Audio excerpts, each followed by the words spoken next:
Hello and welcome to this tutorial of brand Oathblood, the Reaper miniature Barbarian model, which I really like the look of.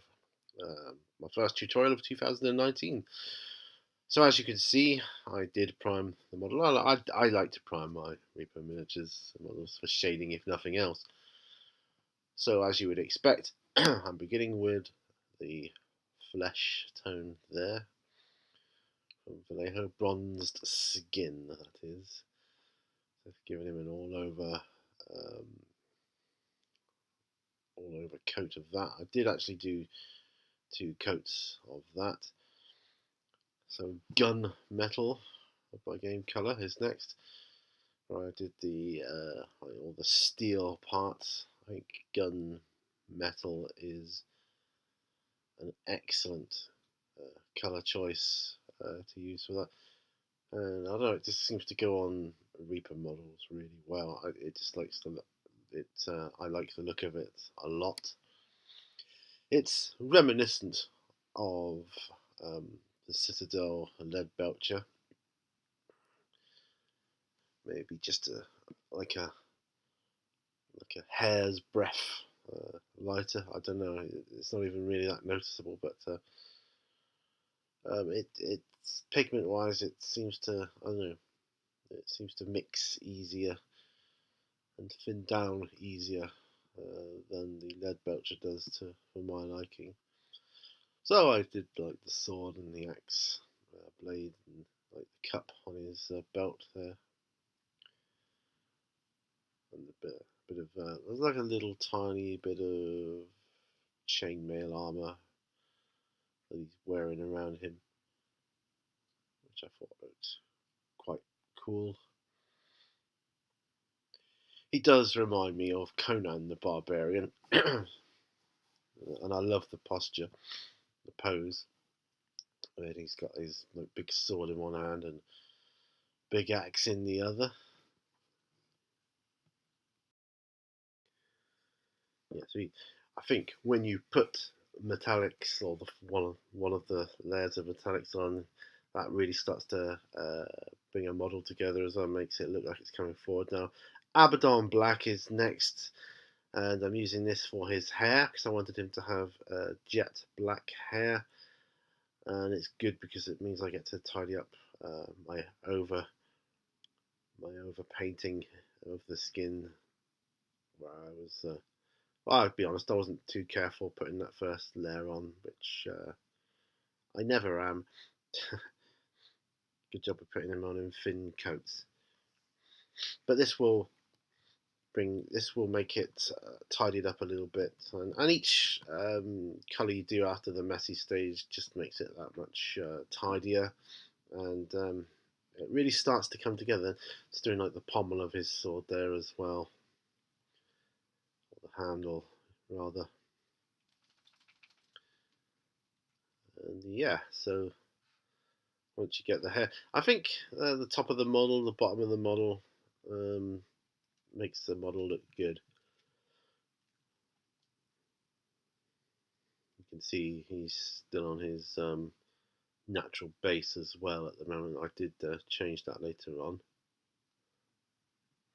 Right, the P3 Flesh Wash. Now I particularly like this, and I chose this as opposed to something like Reichland Flesh Shade, because it kind of, although it's a wash, it's a shade, it kind of has more of a glazing effect than like the Citadel shades do. Whether that's good or bad for what it is, I don't know. That's another matter. But I did actually want his skin to have a slightly muddy brown hue to it, and yeah, this provided exactly what I was looking for. Okay, there he is. Umbral Umber is next by P3 again, and I'm using this. I'm going through, I'm doing like things like straps, belts, that kind of thing. He's got some like strapping around his forearm guards, which are obviously metal, the actual guard, the plate themselves, but I wanted to get the strapping behind it done as well. But at the moment I'm just doing the one that goes around his body, holding various bits up like his cup and whatever else.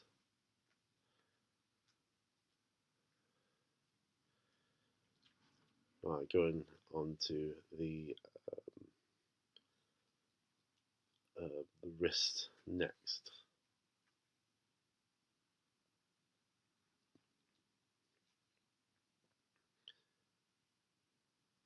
There. It's an easy pose to get to all areas, which is nice.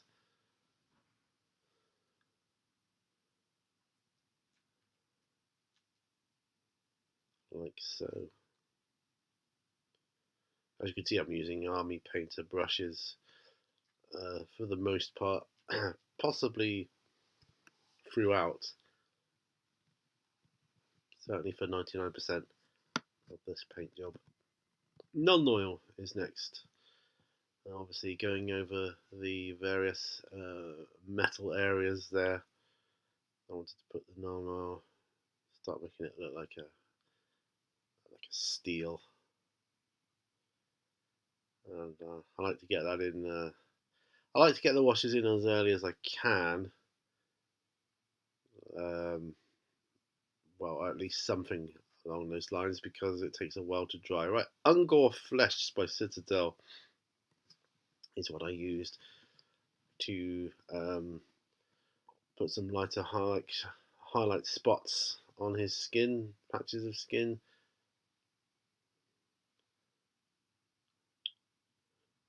Bring out his flesh. Although that said, the bronze skin itself is rather nice flesh, but Ungor flesh, I just wanted it to be a bit lighter. But we have that dark brown and bronze in the recesses, and it turned out rather nicely. If I do say so myself, I was really pleased with how it turned out.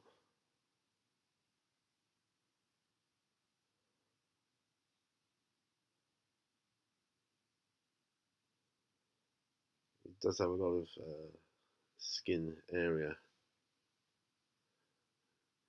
Right, Glorious Gold is next. So for a game colour, I like their metallics. So that was things like Hilt of the Sword, the arm guards or pauldrons or whatever they're called. Like a lion emblem thing on his belt buckle there, which I suppose would also act as a bit of armour.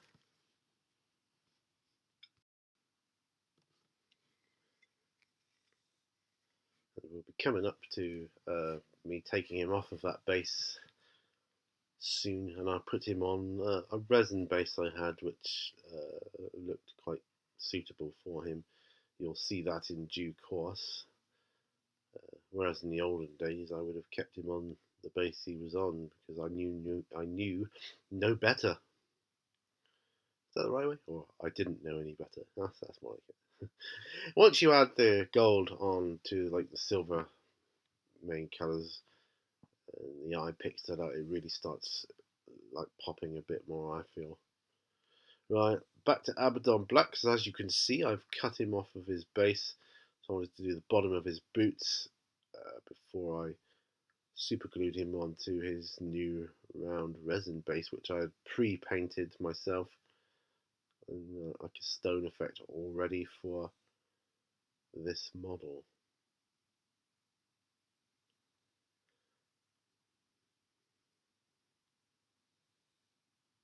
Easier to get to the boots.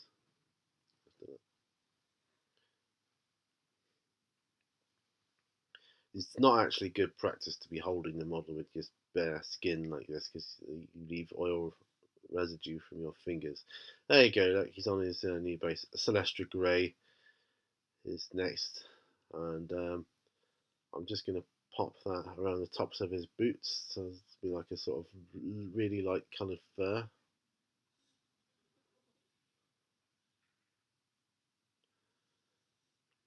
Definitely looks better on the base though.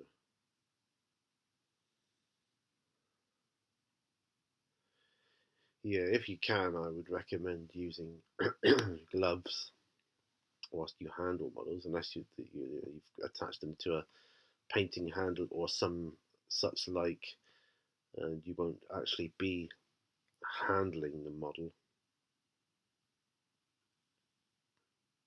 I take a lot of chances like that. Shouldn't do really,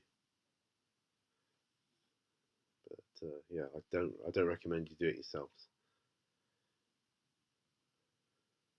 What I typically like to do is get all the base colours done first.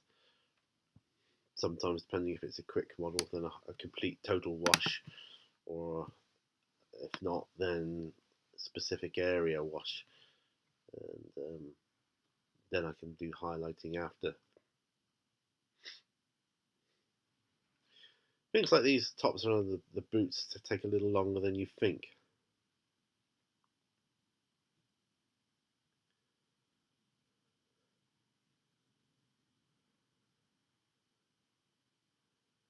Definitely makes it look good, a lot better though, once you do that.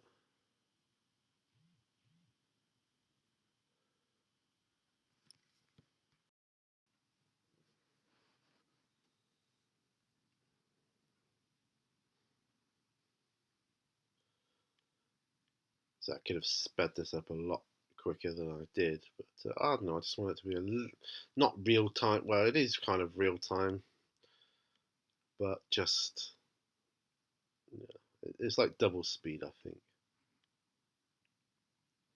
Could have done it a lot quicker, but sometimes you miss certain aspects of the brush. Tuscarora Fair, I think that's how you pronounce it. I quite like that colour, sort of a reddy brown colour, or browny red, whichever way you want to look at it. Tuscarora Fair, I think that's how it's pronounced. Apologies to GW if I get it wrong. As you can see, I'm just doing that on the like the skin he's got strapped across his back.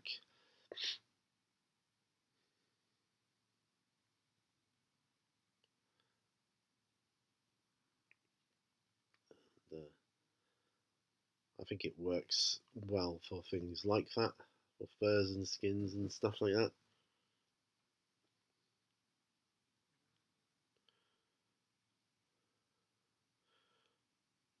Although the model is like an easy pose to paint, I did find I had to like keep repointing the brush a lot. I don't know if it was like the angles of the model or what, I'm not sure.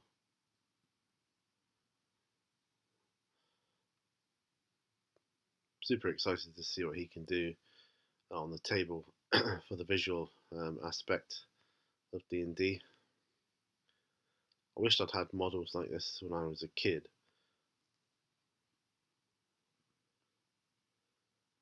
Would have been brilliant. It probably would have made me choose, um, well, as soon as the class came out, a barbarian as such. So when I first started playing D&D, there was no barbarian character class. Yes, I'm that old. It was really fun though, painting this model. I was imagining all sorts of things. Xandrie Dust is next. Now, what's he doing with this? Oh, he's painting the other side of that skin he's got across his back. Untitled Gray. Untitled Grey is a nice grey. It's a nice dark grey. Just using that for the handle of the axe there. Yeah, I imagine all sorts when I'm painting a model. I imagine how I'm going to play said model in a game, depending on what game it's for. If it's an RPG, I suppose I think about it a lot more than I do if it's like a tabletop war game, for instance. I tend to think of them more in terms of units then. But yeah, I picture all sorts of scenarios, and I think it's important for me. Well, it's important for me to have models for my role playing So I like to, particularly if you're playing with players who aren't necessarily used to role playing, they like to have as much visual aid as possible. As you can see there, just shading the tops of his boots. It's very much a section shade washed model, this brand Oathblood. And I think that's a great name as well. When it's cool names like that, I tend to keep them. I think I'm not even going to try and think up a name for myself. As you can see, I'm going over the gold with it as well. I'm not even going to try and think up a name for myself. I'll just use that because it's so damn cool. Right, Mephiston Red. Mephiston Red. We're just using that for this. I don't know what it is, like a bit of cloth or some such, which is attached to his axe. So I'm not really sure what it comes from, but there it is.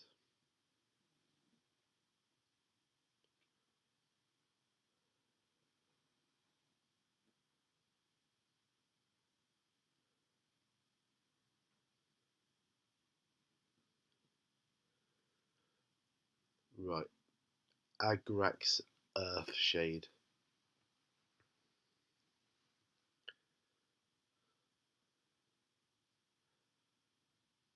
Just going over the skin areas and the fur areas with that.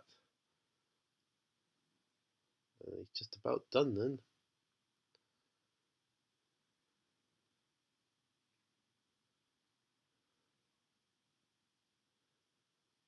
Yeah, that really finishes him off a bit. I was pleased with the way he came out anyway. Very, very pleased. And as with any model like this, should you wish to go further, you can always get back to it at a later date. Get back in the saddle and start doing further highlights if that's what you wish to do. But for me, he's just a great model for a role-playing game, Dungeons and Dragons, and I think he came out really well. I'm super happy with him. The side view there, back view,